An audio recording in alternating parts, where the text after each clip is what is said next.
안녕하세요. 부상 없이 러닝하자 런앤다이어트 킹코치입니다. 여러분은 지금 어떻게 달리고 있습니까?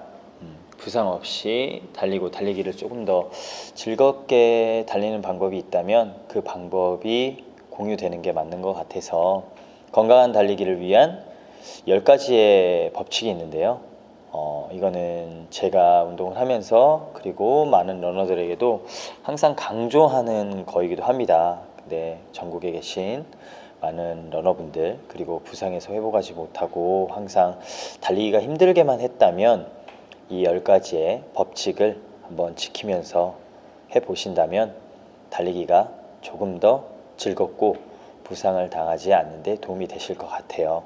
10가지 법칙 중에 첫 번째는 스트레칭을 생활화하라.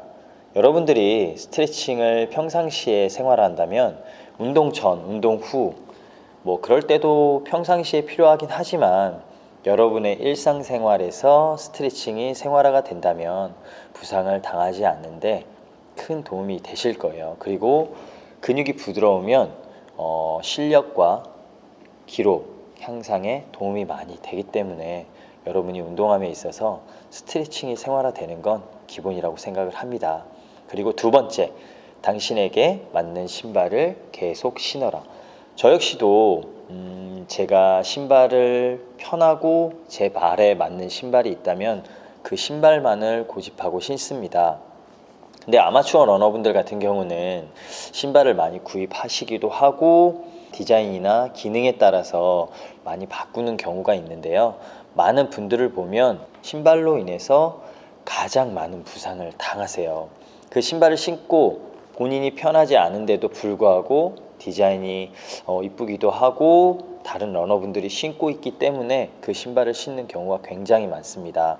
하지만 본인한테 맞는 신발이 분명히 있을 거예요. 발의 체형에 맞는 신발이.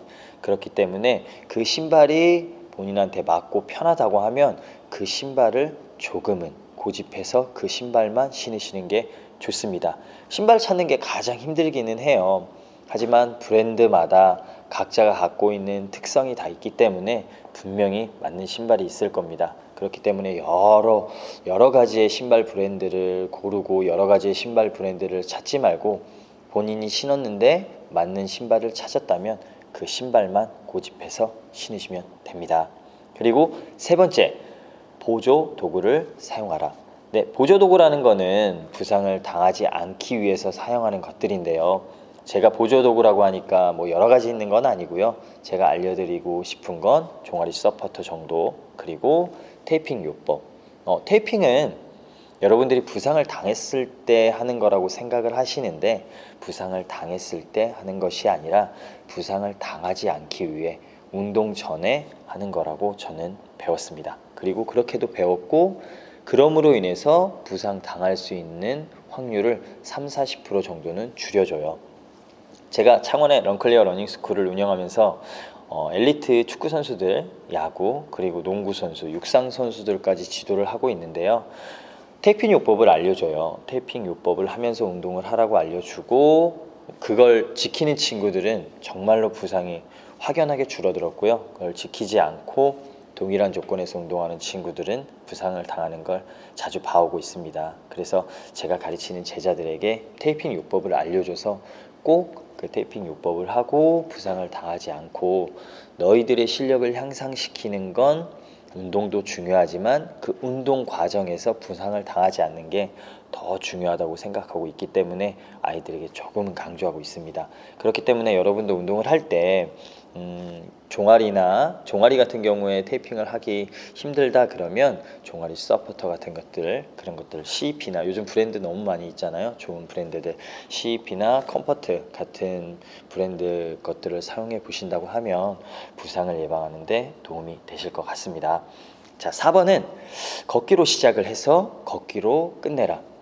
러닝은 처음부터 뛰는 것이 아니라 천천히 걸으면서 나의 몸이 준비가 되어 있어야 돼요. 그리고 운동이 끝난 다음에는 마무리가 되어야 돼요. 근데 많은 여러분들이 시간에 쫓기다 보니까 그냥 간단하게 체조만 하고 바로 뛰기 시작하는데 그렇게 하는 것이 아니라 한 50m라도 정말 50m, 짧게는 50m, 조금 길게는 한 200m까지 좀 걷다가 뛰는 걸 시작하시면 되고요. 그리고 운동이 끝난 다음에는 근처에 잔디밭이 있거나 흙땅이 있다면 그것을 조금 밟고 끝내는 게 좋습니다. 그렇기 때문에 뛰고 끝내는 것보다는 걷기로 시작해서 걷기로 끝내는 것이 여러분들의 러닝을 조금 더 길게 할 수 있고 그거 역시 부상을 예방할 수 있는 거기 때문에 꼭 지키셔야 되는 것 중에 하나라고 저는 생각하고 있습니다. 자, 5번은 당신이 달리는 장소에 대해서 생각해 보아야 합니다. 여러분들이 지금 달리고 있는 곳은 어디일까라고 한번 생각해 보세요. 내가 운동장에서 달리고 있는지 아니면 내가 주위에 어떤 환경적인 부분에서 달리고 있는지, 당신이 달리는 부분이 러너가 달리는 부분, 러너가 지금 운동하고 있는 곳이 나에게 부상을 당하게 하는 곳인지 아니면 내가 조금 더 효율적으로 달리고 있는 곳인지는 꼭 생각해 보아야 돼요. 장소가 좋지 않다고 해서 세면트 바닥, 세면으로 되어 있는 바닥을 뛰시면 절대로 안 되고요. 충격을 절대 흡수하지 못해요. 아스팔트, 차라리 아스팔트가 조금 더 충격을 흡수하고요. 시멘트는 충격을 흡수하지 못하기 때문에. 그리고 부상을 당하지 않으려면 차라리 운동장에 타이탄이나 트랙 같은 곳에 가서 뛰는 게 좋고요. 흙길이 가장 좋아요.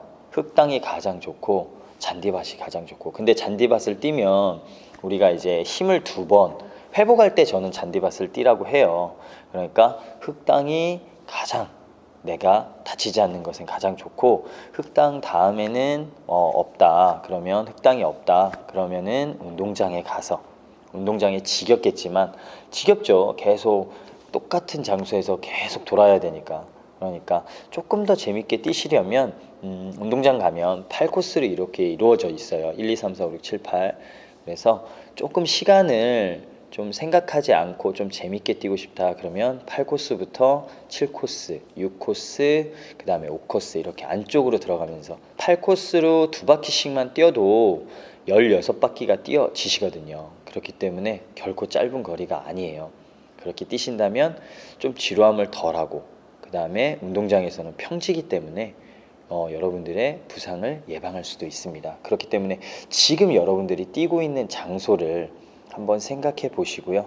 잘 뛰는 러너분들이 어디서 운동하는지, 그리고 어떻게 운동하는지 한번 보시고, 그리고 여러분들이 달리기를 조금 더 길게 하기 위해서는 야외주를 나가도 언덕이 조금 없는, 언덕이 있으면 내리막이 있거든요. 그러면 초보 러너들은 다칠 확률이 굉장히 많습니다. 러닝의 자세가 잘못되어 있기 때문에 착지를 잘못하고 그러면 발목에, 무릎에 부담이 많이 가서 부상을 당할 확률이 높아서, 여러분들이 지금 달리고 있는 장소는 초보 러너다, 중간 정도 달리는 중간 정도의 실력자 러너다 하더라도 웬만하면 운동장이나 흙길이나 아니면 야외주를 나가더라도 평지, 세멘트 길이 되어 있지 않은 아스팔트, 차라리 아스팔트가 조금 더 충격을 흡수하니까 거기서 뛰시는 게 좋을 것 같습니다. 자, 6번째는 언덕을 조심해야 됩니다. 언덕 훈련은 정말로 좋은 훈련이에요. 근데 이제 언덕을 뛴다 하면 저도 역시 창원에서 언덕 훈련으로 이제 동계 훈련을 시작하게 되었는데요. 언덕 훈련을 왜 조심해야 되냐면, 많은 러너, 고수의 러너분들도 언덕을 뛰지 마라, 언덕을 뛰어라 이런 엇갈리는 주장들이 있는데, 언덕을 뛰는 건 좋아요. 언덕을 뛰면서 내가 부족한 근력이나 근지구력을 강화는 할 수 있어요. 근데 언덕 다음에 내리막이 있다는 거죠. 언덕으로 인해서 내 몸에 데미지를 받고 있는 상태에서 내리막을, 그리고 내리막에서 페이스 조절을 못하기 때문에 빨리 뛰어 내려올 수밖에 없어요. 기본적으로 이제 초보 러너분들은 언덕을 힘들게 올라갔는데도 불구하고 내리막이 나오면 회복이 되거든요. 그럼 거기서 속도를 높여서 빠르게 뛰어요. 그러면 부상이 100%입니다. 발목, 무릎, 심지어는 허리까지 다치기 때문에 부상을 당하지 않기 위해서는, 만약에 내가 언덕을 뛴다, 언덕을 뛰어야 되는 조건이다 그러면 언덕은 강하게 뛰어 올라가더라도 내리막 같은 경우는 내 걷는 속도로 천천히 내려오셔야 돼요. 그래야 운동이 효율성으로 이루어지는 거지, 언덕은 정말로 힘들게, 언덕도 힘들게 올라갔는데 내리막도 빠르게 내려오면 다칠 확률이 거의 99%예요. 초보 러너들 같은 경우는 근력이 약해서 뛸 때는 몰라요. 근데 뛰고 나서 하루 이틀 정도 지나면 무릎이 아프고 허리가 아프고 아픈 부위가 점점 나타납니다. 그렇기 때문에 언덕 훈련은 뭐 일주일 정도에 한 번에서 두 번 정도를 하는데 웬만하면 내리막이 없는, 근데 언덕이 있는데 내리막이 없을 수는 없잖아요. 거의 평지잖아요. 그 언덕을 뛰어 올라갔는데 다시 내려온다고 그러면 다시 그게 또 내리막이기 때문에 웬만하면 언덕 훈련은 조심해서, 언덕을 뛰어야 된다면 뛰어 올라갔을 때 내리막은 정말 걷는 속도로 내려오는 게 좋습니다.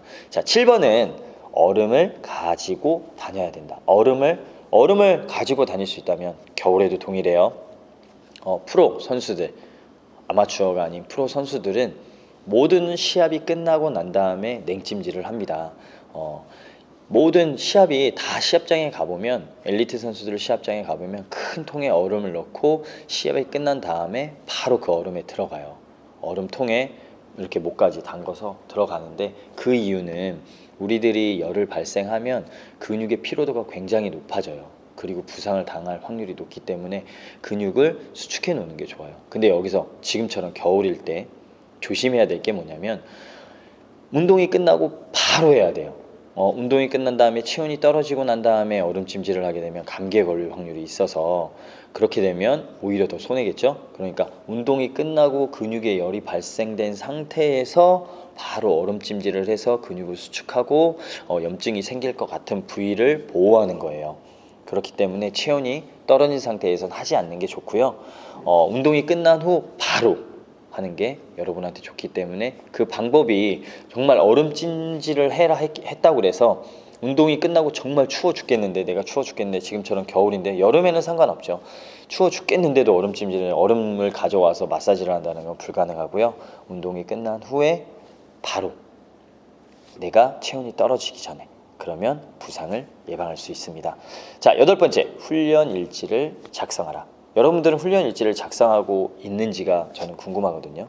자, 훈련 일지라는 건 아주 간단해요. 복잡한 게 아니에요.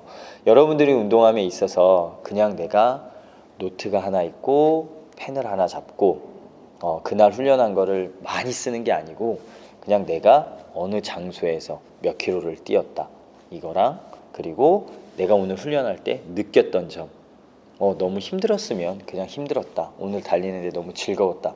근데 그 적을 때는 잘 몰라요. 근데 그 훈련 일지들을 보고 나중에 내가 시간이 지난 다음에 다시 뒤로 돌아가서 책을 보듯이 이렇게 넘겨보면 참 재밌어요. 저도 엘리트 선수 생활을 할 때 훈련 일지를 항상 적었고, 제가 훈련을 하면 항상 기록을 남겨놓는데, 뒤로 돌아가서 보면 내가 이렇게도 훈련을 했구나, 이렇게 훈련을 하니까 내가 부상을 당했고, 이렇게 훈련하니까 내가 부상에서 있었는데 다시 회복이 됐고, 이렇게 훈련하니까 내 기량이 이렇게 많이 높아졌고, 그런 것들을 체크가 가능해요. 그렇기 때문에 훈련 일지를 적는 건 여러분한테 한 조그마한 자산이라고 할 수 있기 때문에, 그거는 훈련 일지는 저는 꼭 적어야 된다고 생각을 합니다. 자, 9번째, 일주일에 최소한 하루는 달리기를 쉬어라. 달리기를 매일 하는 건 좋지 않아요. 오버 트레이닝이 될 수 있고, 많은 지금 달리기를 하시는 분들이 회사 생활을 하고 있고 일상 생활을 하고 있고, 자기들의 일과에 하루에 달리기가 얼마만큼 추가가 되는지는 모르겠지만 시간을 내서 다 하시는 거잖아요. 그러면 분명히 피로감은 여러분에게 쌓일 거예요. 근데 그 피로감을 이기면서까지 달리기를 한다? 그럼 달리기가 재미가 없어져요. 정말로 힘들 때, 그리고 일주일에 정해놓고 쉬는 게 아니고, 여러분들이 운동을 하면서 정말로 내가 힘들고 넘겨야 된다는 것도 있지만, 나는 아마추어잖아요. 지금 여러분들이 제 영상을 보고 계신 분들 중에 엘리트 친구들이 있는 건 아니고 전부 아마추어 러너분들인데, 너무 힘들 때, 그리고 내가 무기력하고 달리기 오늘 해야 되나 라는 생각이 있을 때 일주일에 하루 정도는 그냥 쉬시는 것도 저는 추천을 드립니다.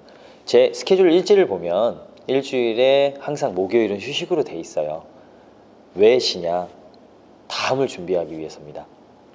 다음을 준비하지 않고 계속 열심히 하는 건 좋아요. 굉장히 열심히 하는 건 좋지만, 뒤를 돌아보고 생각해 보면 굉장히 열심히 했는데 기록은 단축되지 않아요. 정말 누구보다 열심히 했고 누구보다 거리를 많이 뛰었고 근데 항상 나한테는 부상이었어요. 그리고 달리기가 점점 재미없어져서 다른 운동으로 정향을 해요. 근데 달리기는 너무 재미있는 운동입니다. 건강해지고, 그리고 기록을 서서히 단축할 때마다 내 자신을 이기는 것 같고, 그리고 재밌잖아요. 5km, 10km, 그리고 하프 마라톤, 풀코스, 길게는 울트라 마라톤까지 많은 달리기들이 있는데, 차근차근 천천히 다른 사람을 의식하지 않고 내 스스로가 그거를 하나하나 이루어갈 때 만족감은 어떤 거와 비교도 안 됩니다. 우울증이 있던 분들, 그리고 아이들, 사춘기가 있던 친구들, 그런 친구들 역시 많은 다른 운동들도 비슷하겠죠. 네, 달리기를 하면서 다시 극복하고 나를 찾게 되고 내가 누군지를 알게 되고, 저 역시도 그래요. 운동하면서 있어서 달리기를 다시 시작하면서 이제 달리기를 다시 좀 시작해 보려고 하거든요. 쉬고 있을 때, 마냥 일만 할 때, 내가 이 자리에서 똑같은 일이 반복이 돼서 일할 때면 항상 지쳐갔는데, 그 중간중간에 조금씩 나를 찾아가는 달리기가 있을 때는 기분도 좋아지고 하루가 달라지는 것 같습니다. 그렇기 때문에 일주일에 최소한 하루는 달리기를 쉬어주세요. 그리고 마지막 10번째는 달리기는 즐겨야 됩니다. 억지로 하는 러너들도 있지만 달리기를 즐기는 러너는 이길 수 없습니다. 저는 이길 수 없다는 말이 뭐냐면 반복이잖아요. 계속 반복된 생활 속에 달리기를 모르는 분이 쳐다보고 있으면 쟤는 왜 이렇게 달리기만 할까? 저 재미없는 걸 왜 뛰지? 근데 우리는 알아요. 반복적으로 하고 있지만 달리기를 하면 즐거워지고, 달리기가 있어서 내 일상생활에 어떤 의미를 주는지를 알고 있어요. 그걸 모르는 친구들은 달리기를 모르는 거죠. 야, 달리기를 즐기고 이긴다는 거는 기록으로 이기는 게 아니고요. 꾸준함. 내가 언제까지 달리기를 하겠다. 어떤 분은 그러더라고요. 제가 주위에 있는 분들은 한 50까지만 뛰어야지, 딱 이렇게 말씀하시는 분들도 있고, 아, 나는 80살까지 뛰어야지. 근데 말로 들으면 50살까지 뛰는 게 맞고 80살까지 뛰면 와, 80까지 그때까지 왜 뛰어? 힘들게라고 말하시는 분들은 지금 힘들게 운동하고 계신 거예요. 지금은 힘들게 운동하고 있기 때문에 나는 50까지만 뛸게. 근데 달리기를 재밌게, 즐겁게, 길게 하고 부상 없이 이 재미있는 달리기를 길게 하려고 생각하시는 분은 80살까지 뛰어야겠다라는 말을 하세요. 저 역시도 뛸 수만 있다면 80살까지 뛰고 싶습니다. 즐겁게. 누구와도 경쟁이 아니에요. 자기 스스로, 나에게, 그리고 내가 즐기고 재밌으면, 그리고 많은 달리기 하시는 분들과 내가 알고 있는, 그리고 내가 모르는 것을, 내가 알고 있는 걸 공유하고 내가 모르는 것을 물어보면서 하는 것이 이제는 달리기의 문화가 됐어요. 그렇기 때문에 혼자 뛰는 운동이라고 생각했던 달리기가 이제는 다 함께, 그리고 즐겁게 하는 거라고 생각을 합니다. 즐기세요. 기록에 대한 거는 여러분이 열심히 즐겁게 하다 보면 차근차근 줄어가고요. 그리고 기록에 대한 욕심이 나는 생긴다. 그러면 주위에 있는 러닝하는 엘리트 선수 출신이었던 코치님들을 찾아가서 정말 배우세요. 러닝 자세도 배우고, 그 다음에 스케줄도 받아보고, 그래서 그걸 따라해 보고, 그리고 궁금한 게 있으면 그 선생님들한테 물어보고. 서울에는 많은 러닝 가르치는 곳이 있잖아요. 근데 제 친구 중에 바나나 스포츠 김용택 감독님이 제 친구입니다. 그렇고 대전에 이제 지부를 냈고, 그렇기 때문에 서울의 바나나 스포츠에 가면 부상 없이 달릴 수 있는 방법들을 알려주고, 그 다음에 대전에는 또 저랑 친한 누나, 동생이 대전 지부에 바나나 스포츠를 냈습니다. 그렇기 때문에 서울이나 대전에서 운동을 하시는 분들이 있다면 그 분들, 그 코치님, 감독님, 선생님들을 찾아가서 한번 배워보세요. 정말로 잘 가르치고 부상당하지 않게 운동을 가르치고 있으니까. 그리고 울산에는 또 제가 알고 있는 신정식 형님이 달리기를 열심히 가르치고 있습니다. 그래서 정말로 배웠던 분들한테 가서 배워야지, 달리기를 정말 즐겼던 사람한테 달리기를 배워버리면 다칠 확률이 굉장히 많아요. 본인이 뛰었던 건 본인이 일반적인 마스터즈에서 엘리트 선수 출신이 아니었던 분들이 물론 잘 가르칠 수는 있어요. 하지만 엘리트 선수들이 경험했던 경험치와 그리고 그 친구들이 갖고 있는 몸으로 갖고 있는 것들, 그거는 자산이거든요. 자기들. 그러니까 몸으로 경험하고 부딪혀보고 넘어져고 다쳐보고 그리고 또 그걸 극복하는 것들은 아마추어 분들이 하지 못했던 결과기 때문에 그거를 엘리트 선생님들한테, 엘리트 생활을 했던 선생님들한테 찾아가셔서 배운다면 여러분들이 많은 도움이 되실 거예요. 물론 내가 이걸 어떻게 하지? 그거는 본인한테 선택이에요. 내가 못할 것 같다, 이 스케줄을 못할 것 같다, 그리고 이 선생님이 주는 것들이 나한테 맞지 않다 그러면 또 다른 선생님들을 찾아가면 돼요. 많아요. 정말 그 달리기를 가르쳐주는 엘리트 선수 출신 선생님들이 많기 때문에 꼭 찾아가서, 본인의 생각 말고 꼭 찾아가서 그런 선생님들한테 달리기를 배우십시오. 건강하게 달리기를 위한 10가지 법칙에 대해서 알려드렸는데, 여러분들이 건강하게 그리고 즐겁고 재밌게 달리려면 이 10가지의 법칙을 정말 사소하지만 한번 지켜보십시오. 저는 부상 없이 달리는 거를 항상 강조하잖아요. 부상 없이 러닝을 배우고, 그리고 제가 창원에서 러닝 스쿨을 운영하면서 제가 강조하는 거는 부상을 당하지 않는 방법은 러닝의 올바른 자세라고 말씀을 드리고 있어요. 러닝의 올바른 자세 꼭 배우시고요. 지금까지 러닝다이어트 김코치였습니다. 감사합니다.